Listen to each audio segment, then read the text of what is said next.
So in the next part of our lectures on series, we will talk about comparison theorem. There are two statements. One is in the limit form, and then we will look at some examples. So let us, and maybe ratio test at the end of the lecture.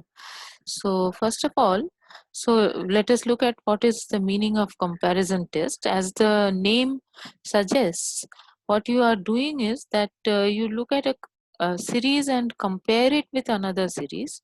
If you can say about, if you know have a nice series in hand about whose convergence or divergence behavior you know, then you can make some comment about the original series which you have in hand. So the exact statement is the following, that suppose summation aj is a series of real numbers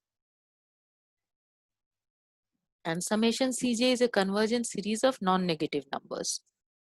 So I'm just ignoring saying summation j equal to 1 to infinity cj always. So let me just say that unless there is a confusion, we will just use this shorter version of mentioning a series. And now you assume that after a certain term, mod of an is less than or equal to cn. Okay, so suppose there is a positive integer capital N such that mod an is less than or equal to cn for all n. So what do you have? You have a series of numbers, a series, convergent series of non-negative numbers, and after a certain stage, the terms of the series AJ have the relation with the terms of the series CJ as follows: mod of AN is less than or equal to CN. In this case, we say that summation AJ is a series dominated by the series summation CJ. So if the series which is dominating, this is convergent, then the series which is being dominated is also convergent. This is what your comparison test is telling you. And related to this, you have a result that if you have two series of non-negative numbers, then if you have that summation dj diverges to infinity, and after a certain term, if an is greater than equal to dn for all n greater than equal to capital N, that nth term, then summation aj will also diverge to infinity. So if your series is dominated by a convergent series in this sense, then it will converge. If a series of non-negative numbers, we have to be careful about these things, dominates a divergent series to infinity, then the series will also diverge to infinity. Right? So it's you can as if say that it is the larger one.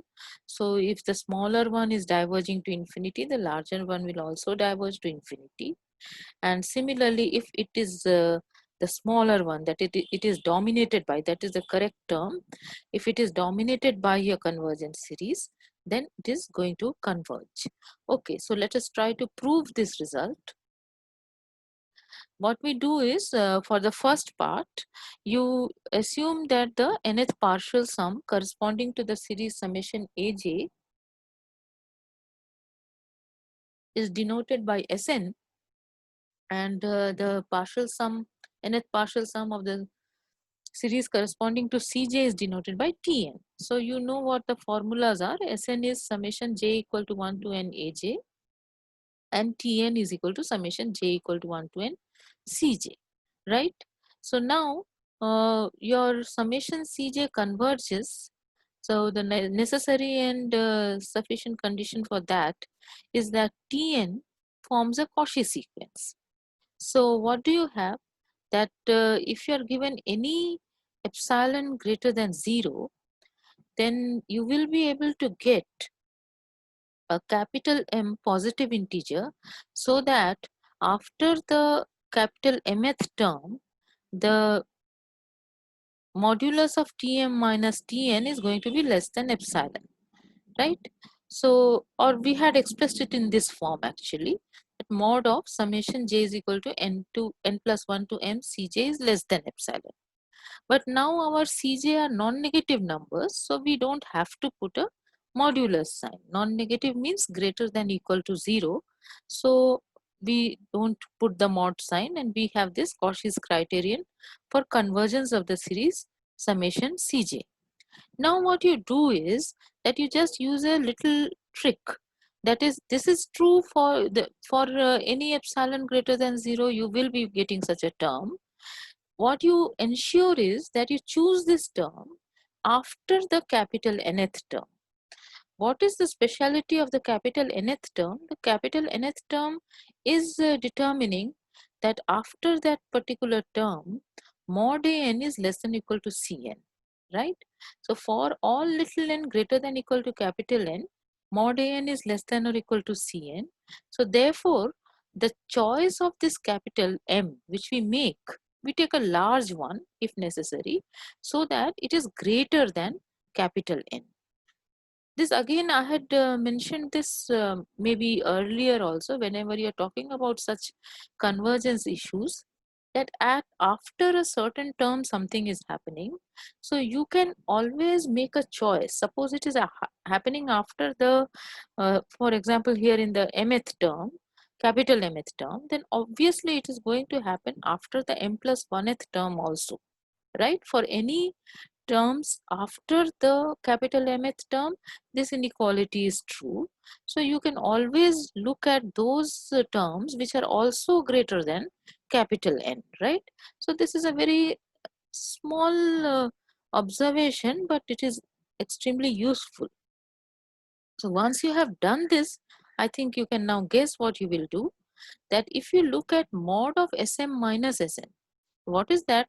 Mod of summation j is equal to n plus 1 to m aj, right? So use triangle inequality. This becomes less than or equal to summation j is equal to n plus 1 to m mod aj, right? So then what is your benefit here now? That little m and little n are both greater than equal to capital M, so they are greater than capital N also. So each of these mod aj is less than or equal to Cj. So this sum j is equal to n plus 1 to m mod aj is going to be less than or equal to summation j is equal to n plus 1 to m Cj, and hence it will be less than epsilon, right? Because that is the way your capital M had been chosen. So what has happened is that this sequence is a Cauchy sequence and therefore convergent. Or if you like, in other words, you can say that your series summation aj satisfies the Cauchy's criterion and hence it is convergent. So therefore, if you can dominate your given series by a convergent series of non-negative terms, then your series will be convergent. That was the first part of the result, right? Now, if you look at the second part, you want to show that when summation dj diverges to infinity, summation aj should diverge to infinity. But now you have taken both the series to be series of non-negative numbers. So therefore, summation aj has only two possibilities. One is that it could converge, or the other would be that it would diverge to infinity, right? There are no other possibilities when you look at a series of non-negative numbers, because its partial sums form a monotonically increasing sequence. Therefore, if summation aj did not diverge to infinity, then it would have to converge.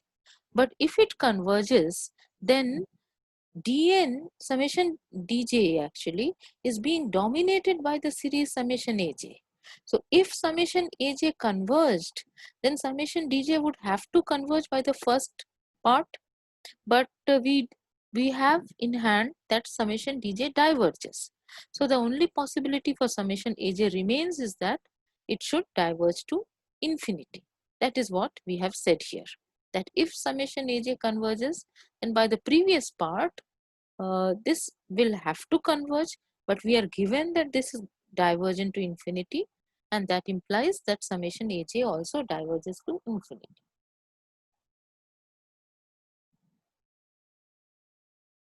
So let us look at a very simple example. Suppose you have the series summation an, where the an has the expression 2n plus 3 divided by 2n into n plus 1 into n plus 3, right? So I want to estimate it. If I want to use comparison theorem, I should be able to estimate this series with a series whose behavior we know, right? So how are you going to tackle this type of problems? You see, uh, there are three factors here. So there is a n cube type of thing in the denominator, and in the numerator you have an n. So what you can expect is that its behavior should look like the behavior of the series summation 1 by n squared. This is just a idea I am giving you, so that whenever I remember a long time back, one of you had given me an exercise of this type. So there you got very surprised when I said that it will be convergent, but this is the basic thing, that you have to stare at the series and understand. You know what you know about this p series, right? So use that very much and use the geometric series. Those two things we know. So using them we will be able to say things about uh, other series also. Okay, so this much of philosophizing. Look at your an and try to estimate it by the terms of the series 1 by n squared, right? So that is what we are going to do.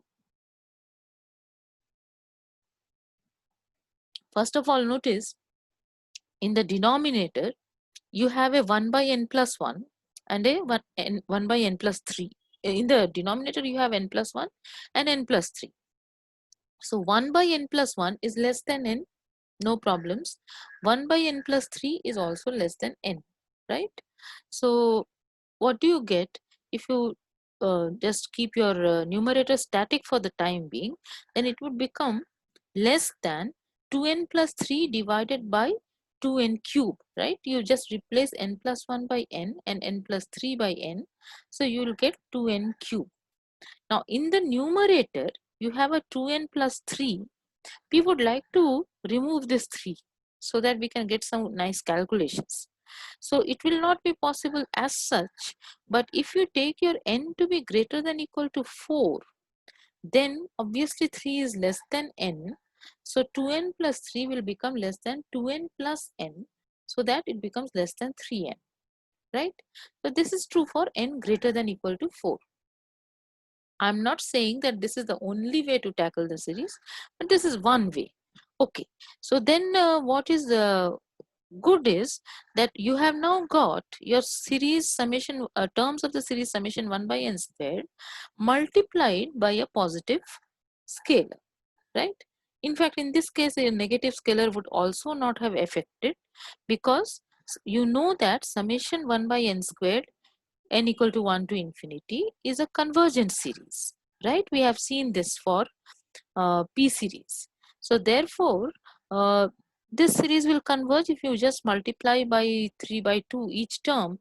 This we saw in the very beginning, that if you have a series summation ai which is converging, then if you multiply by a scalar c each term of this given series, then summation cai will also converge. So therefore this is going to converge. Now what is happening is that therefore this series summation an which you have in hand is being dominated by a convergent series. Therefore comparison test is telling you that the given series converges. This is how you handle these type of examples. Okay. So next theorem is also an extremely important theorem. I have done it in generality, that is I have used lim_sup and lim_inf, but in most of the cases which you will encounter, your sequence an by bn will actually be convergent, so that lim_sup and lim_inf will actually become equal to the limit. Okay, so that will be the easier part. which we'll see later on. But what is the general statement of the result? It says that suppose I take AK to be summation AK to be a series of non-negative terms again. Okay, so all the AKs are greater than equal to 0. And suppose summation BK is a series of positive terms. So each BK is strictly greater than 0. All right. So AKs are greater than equal to 0 and BKs are greater than 0. Then look at the following things. Look at first of all summation BK. If summation BK converges and if the lim sup of AN by BN is a positive real number, this is all it means, right? If the lim sup of AN by BN is a positive real number and summation BK converges, then summation AK will have to converge. Similarly, if summation BK diverges and lim_inf of AN by BN is a positive real number, then summation AK will have to diverge to infinity. That is what the result is telling you. So all you have to do is use your properties of lim_sup and lim_inf in a very careful manner. That will give you the proof. So let us do it. So first thing I am doing is I am giving it a name. So suppose lim_sup AN by BN is equal to mu. Okay. So why can I? Yeah, I'm assuming that lim_sup AN by BN is a positive real number and I'm assuming that summation BK is convergent. Both these things I'm assuming and then I'm going to show that summation AK converges. So I have given it a name. Very good. So what do we know about the properties of lim_sup? That if I take any epsilon greater than 0 and if I look at mu plus epsilon, then there will be a positive integer capital N, so that all terms of the sequence after the capital Nth term will be less than or equal to mu plus epsilon, right? That was one of the characterizing property of lim_sup. So there you put epsilon equal to 1, right? For no other reason except that it looks nice. Okay, so if you take epsilon equal to 1, then obviously you will get such a capital N, so that AN by BN will be less than or equal to mu plus 1 for all little n greater than equal to capital N, right? So what does this mean? This means that AN is less than or equal to mu plus 1 BN for all little n greater than equal to capital N, right? And what can you say about summation BK? And why could I write this? That is because I have assumed that BNs are all positive. So summation BK converges. Therefore, as I argued just now, summation mu plus 1 BK will also converge because mu plus 1 is just a scalar. And now summation mu plus 1 BK is dominating the series summation AN. So summation AN will also converge. That's all, right? So as straightforward as that.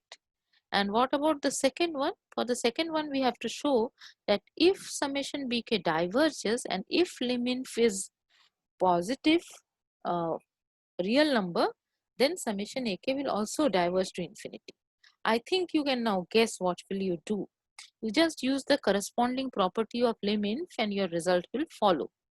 So how will it follow?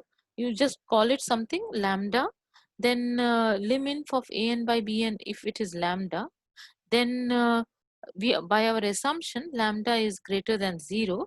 So take any number which is less than lambda, right? So we have not bothered to give it precise decrease. Here there was no problem, right? You had a mu, so if you wanted to increase it, there was not much difficulty. We took a precise increase plus 1 because that does not cause any issues. But here when I am decreasing lambda, I have to decrease it so that it still remains positive. So it is better to leave it a little bit ambiguous. Just choose any L so that L is a positive number less than lambda.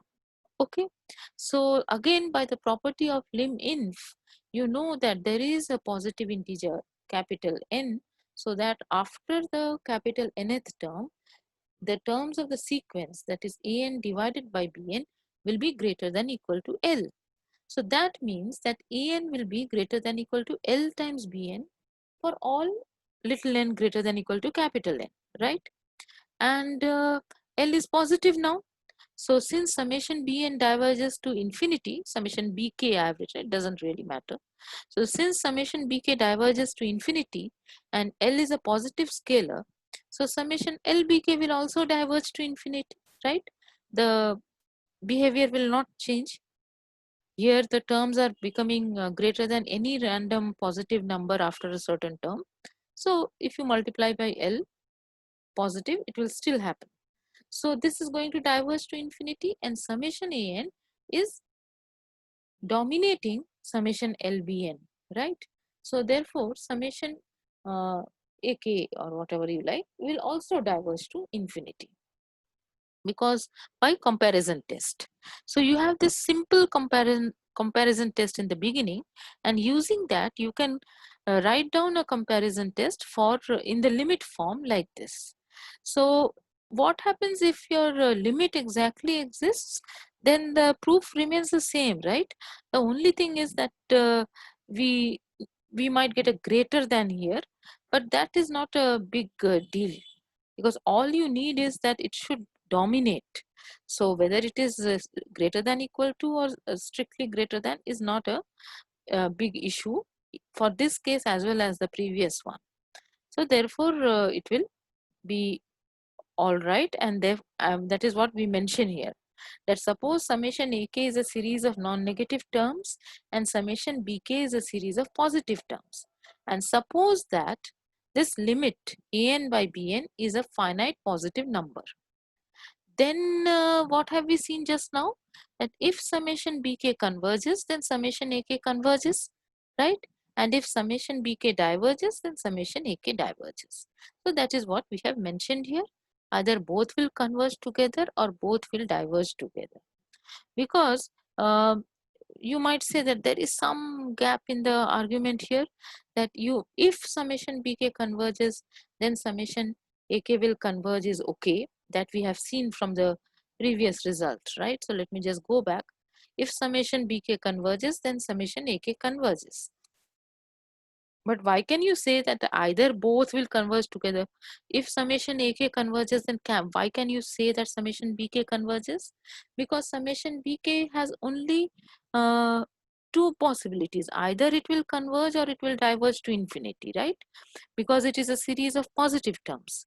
So if summation AK converges, then the only possibility for summation bk remains that it has to converge, because if it had diverged to infinity, then by what you have proved just now, summation ak would have to diverge to infinity, right?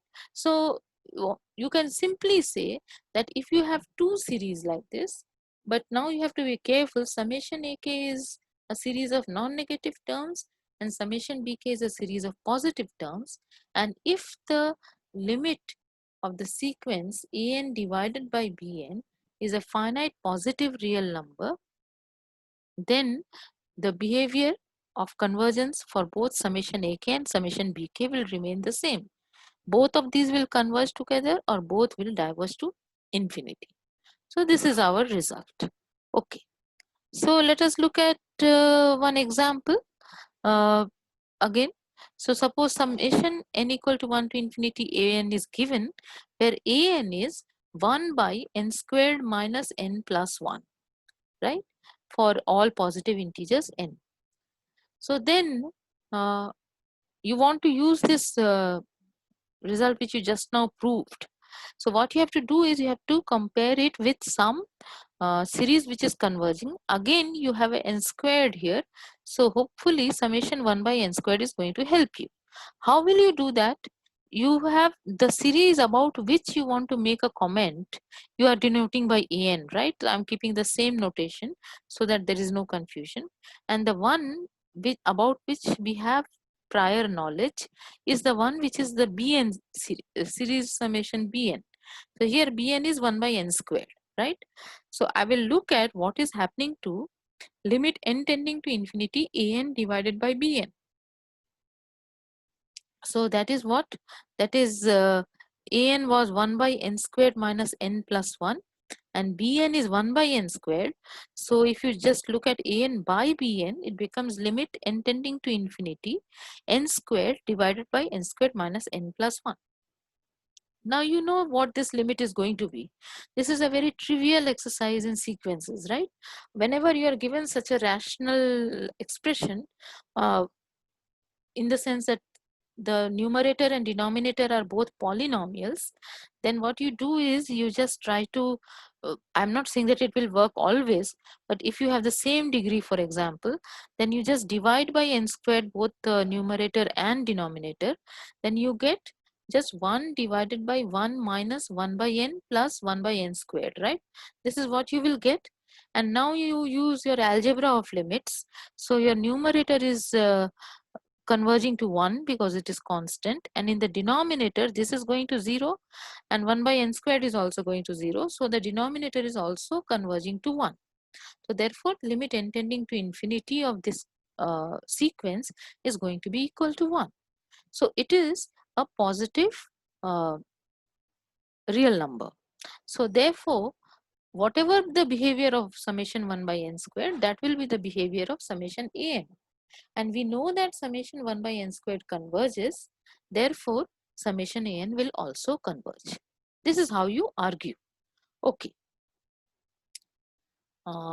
Here, since I had a 1 in the numerator for the given series, we could not have straightforward, we could have, but it would take slightly more thinking to actually dominate it by a convergent series. That is the first expression for the comparison theorem. Just in toto, if you like to apply it here, that would be slightly harder, whereas comparison theorem in limit form is easier here in this particular example. So how will you know what to do when the only way out is to do several examples and just get used to it? So look at it and try to find the pattern. That is the only way out. Okay. So I have done one more example. So let us look at summation an, where an is 1 by root n plus 1 for every positive integer n. So again, you see, it looks like almost like 1 by root n, right? Except that you have a root n plus 1. So expected is that maybe this is, you can say something about its behavior by looking at the series summation 1 by root n. You know the behavior of the series summation 1 by root n. Here what is happening? This is 1 by n to the power half. So p is half, which is less than 1. So therefore this is diverging to infinity, right? So let us see whether we can find a finite limit or not. You can see that in the slide that you do find a finite limit. So let us see. You write down limit n tending to infinity an divided by bn, where bn is the known series for us now. So bn is 1 by root n. So it looks like what? This becomes limit n tending to infinity square root of n divided by square root of n plus 1. Now use the same trick. You divide the numerator and denominator by square root of n. So what will you get? You will get limit n tending to infinity 1 divided by square root of 1 plus 1 by n. It is okay. So clearly this limit is also going to be 1, since as n tends to infinity, 1 by n tends to 0. So again you have got a positive real number as your limit. So therefore the behavior of summation 1 by root n plus 1 is going to be the same as the behavior of summation 1 by root n as far as the convergence question is concerned. Now we know that summation 1 by root n diverges to infinity, and hence summation an will also diverge to infinity by the comparison test in limit form.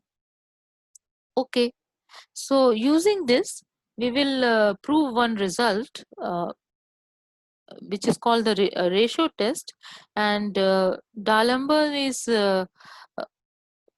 given the credit for coming from coming with this result, Arpi. So let us see what is the result. There are several ways of writing it. So we have written an plus 1 by an. If in some books you will see it is written an by n plus 1. This is confusing, and I think it is deliberate so that all the mathematical students become confused. I don't know why they could not stick to one particular formula, but whatever. So what we are doing now is we are looking at a series of non-zero real numbers. I want to take a ratio, right? The name is ratio test, so obviously I want to take a ratio. And this, since I want to take ratios, I am ensuring that the series is a series of non-zero real numbers. Of course, it may happen that in practice, you may have a series in which the first finitely many terms of the series may have some zeros there. So that is not going to cause problem, because all you're talking about lim sup and lim inf. So lim sup and lim inf is determined by looking at the tail end of the sequence, right? It is not in the beginning manipulation. If you have some, is not going to affect it. So we have seen this already. So therefore that will not cause problem in in practice also. But for the convenience of writing down the proof, I have just, otherwise I would have had to use introduce another term after which everything is non-zero and so on. So I'm not doing it. I'm just saying, suppose all of them are non-zero real numbers, and look at the sequence mod an plus 1 divided by an.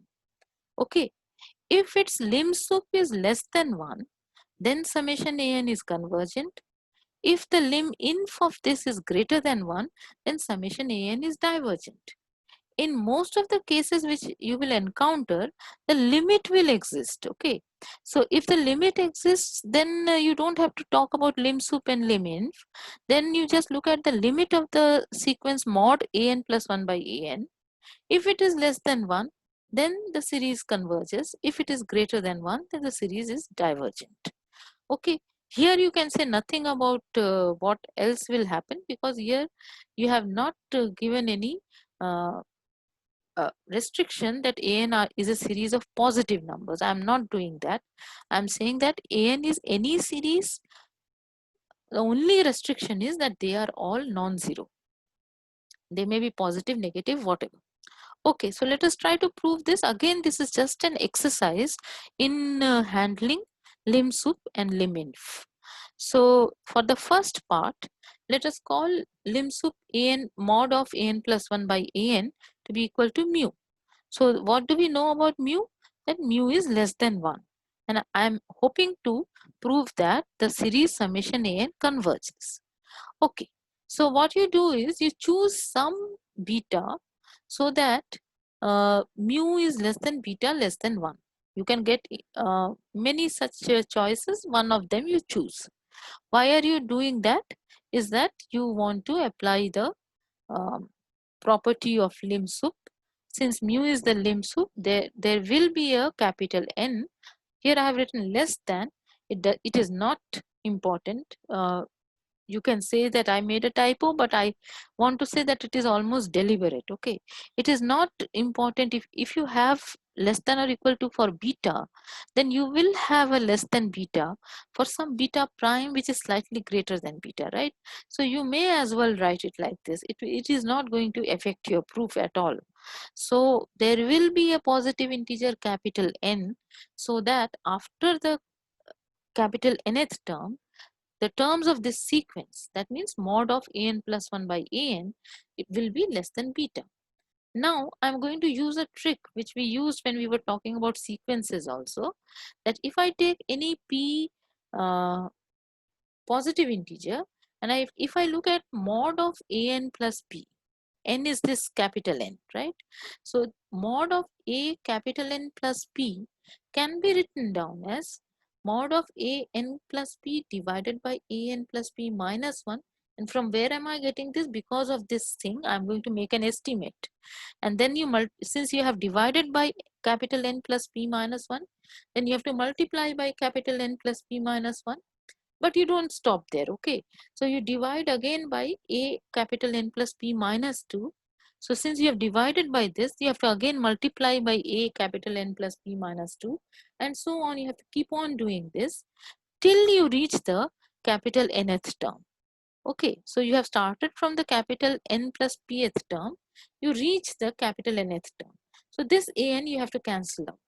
So once you've done this, this expression in the mod is the same as a capital N plus p, right? So what is this going to be? Why did we do this? Because we want to use this estimate. So this is going, each of these, a n plus p divided by a n plus p minus 1, a capital N plus p minus 1 divided by a capital N plus p minus 2, etc. Each of these have the property that if you take the mod of them, then that will be less than beta. First thing. And how many terms are there? It is starting from 1. Forget about this for the time being. So it is starting from 1 going till p. So there are p many terms, each of which is less than beta. So you get less than beta to the power p here. And this one is left out. So you just write it down. So you get beta to the power p mod a capital N. So this is not satisfactory, because what we want is an estimate for this terms of the series, and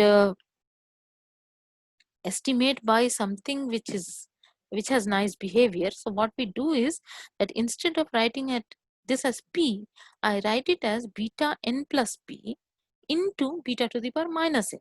Same thing. So now this is satisfactory. Why is it satisfactory? Because you have a capital N plus p here and you have a capital N plus p here also, right? Here little p was varying, but this little p varying was not very clear as to how, when n plus p varies and so on.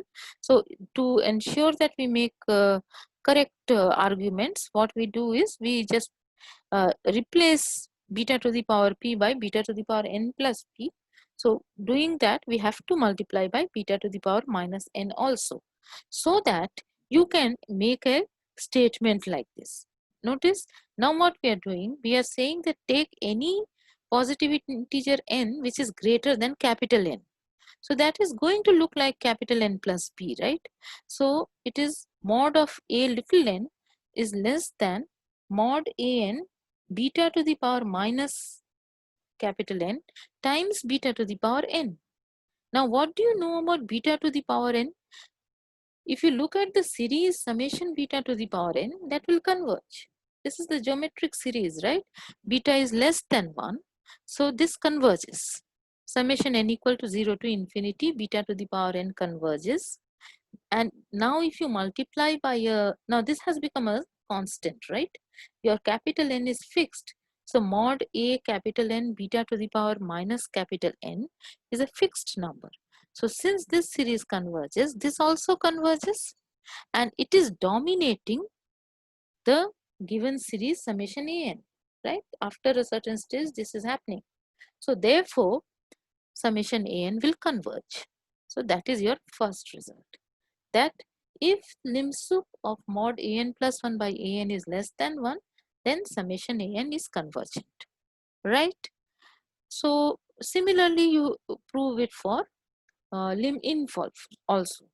And you realize that if your lim sup is equal to actually the limit, the same proof will work.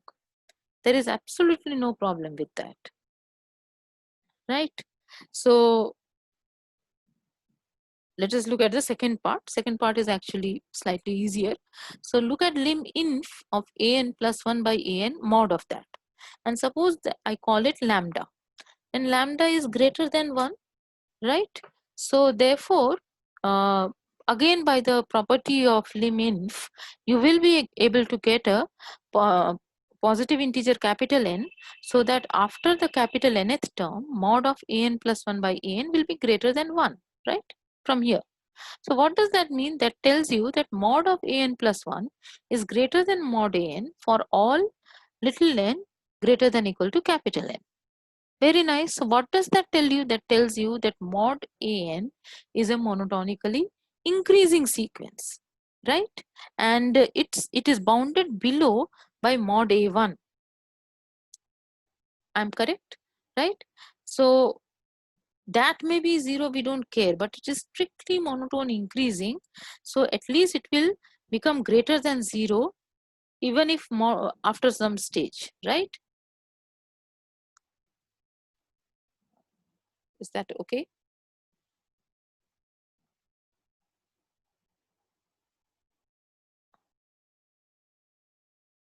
um Let me just argue it like this also, that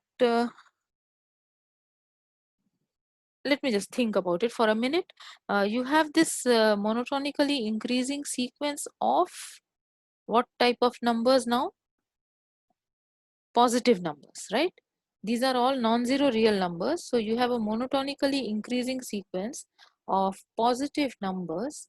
So either it will diverge or it will converge to its supremum. So if it converges to its supremum, then that supremum cannot be 0, right? You have a, if it were 0, then all the terms would have to be 0, because these are all positive numbers. So, but that is not true. Here the sequence is strictly monotone increasing after this term at least. So after this term, since this is strictly monotone increasing, it will either converge to a number which is greater than 0, which is the supremum of all these, or it will diverge to infinity. So in any case, it cannot be a null sequence. So if limit n tending to infinity mod an cannot be 0, then obviously limit n tending to infinity an cannot be 0, because we had seen this, right? That if this is a null sequence, then this also will be a null sequence. If limit n tending to infinity an is equal to L, then limit n tending to infinity mod an is equal to mod L. So since this is non-zero, this is not a null sequence, this cannot be a null sequence. But by a result which we proved in our last lecture, this means that the series cannot converge. So therefore, summation an is divergent. Hopefully it is okay. So summation an is divergent, and now I have made this remark that if instead of taking non-zero numbers, if I had just taken positive numbers, then what would have happened? That we said that it is divergent. Now in this case, it will be properly divergent to infinity, right? Because for a series of positive terms, either the series is convergent or it properly diverges to infinity. So since lim inf of an plus by 1 by an is greater than 1 in the second case, therefore, and that implies that summation an is divergent, we have already seen. So if in particular an is positive for all positive integers, then this summation an will be properly divergent to infinity.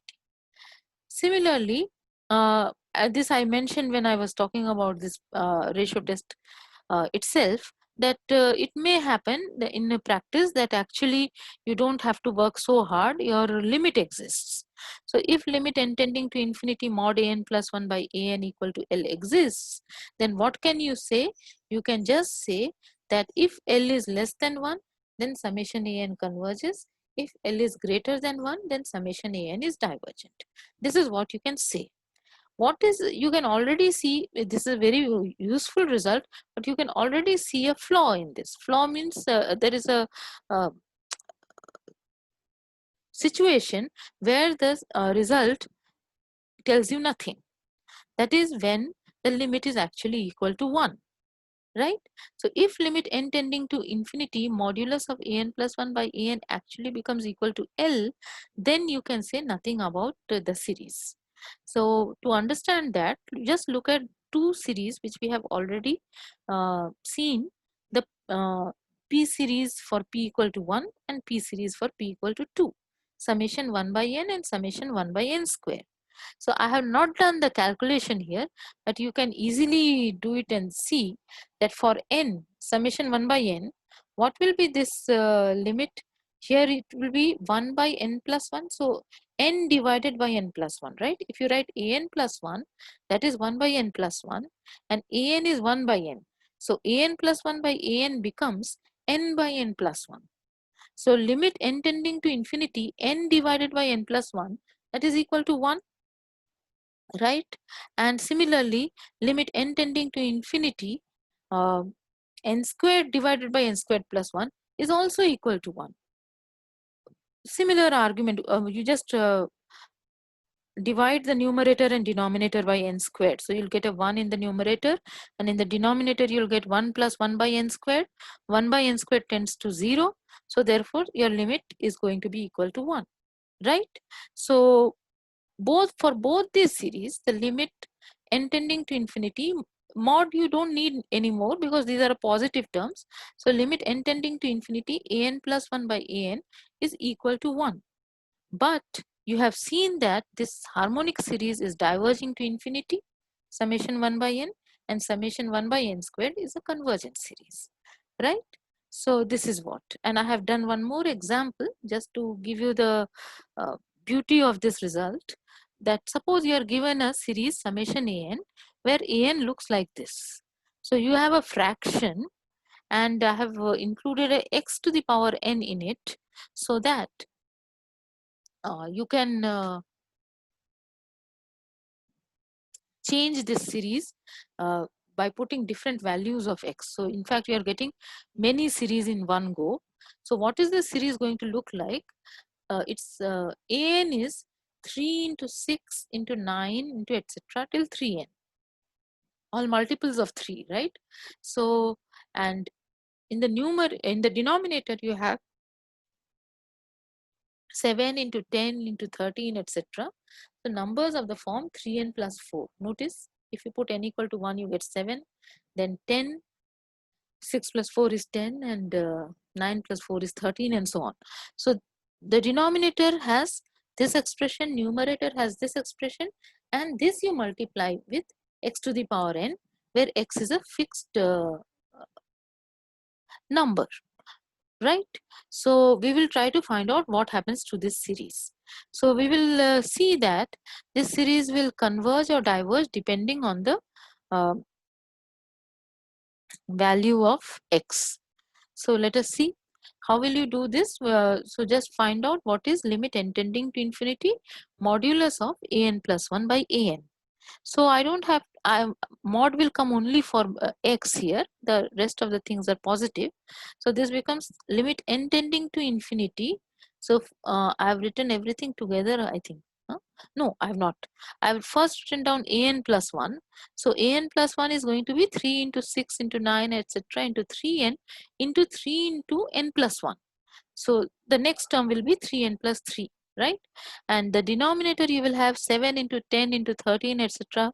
till 3n plus 4, and the next term will be 3 into n plus 1 plus 4. So that becomes 3n plus 7, right? And then you have a mod x to the power n plus 1. This is what an plus 1 looks like, this first term. And you have to divide this by an, modulus of an. So you will get this into 7 into 10. So this becomes just the reciprocal. So 7 into 10 into 13 etc. 3n plus 4 divided by 3 into 6 into 9 etc. till 3n times mod x to the power n. So most of the things are cancelling out, you see. You are just left with 3n plus 3 on the top and 3n plus 7 in the denominator, and multiplied by mod x, because here you have mod x to the power n plus 1, and here you have mod x to the power n. So what is the limit going to be? So this limit is going to be 1. How do you determine it? You just multiply, or rather divide by n, the numerator and denominator both. Then what do you get? You get 3 plus 3 by n divided by 3 plus 7 by n, and you compute the limit of this as n tends to infinity. What you'll get is 3 by 3, right? This guy is going to 0. This is also going to 0. So you get 1 here. So this times mod x. So the limit is going to be mod x. So what does your ratio test tell you? That if mod x is less than 1, then the series will converge. And if mod x is greater than 1, then the series will diverge. What will happen when mod x is equal to 1 is not told by the ratio test, right? Mod x equal to 1 means x can be either 1 or minus 1. So for that, You need something more sophisticated, if you like, but unfortunately that is left out from your course. That is something called the Rabe's test or the Gauss test, which helps you determine the convergence of this series in the case when mod x equal to 1 also. All right, but unfortunately that is not part of your syllabus. So maybe after we finish everything, and if you are interested, we can talk about it. Let me stop here. In the next lecture, we will talk about the root test and related topics.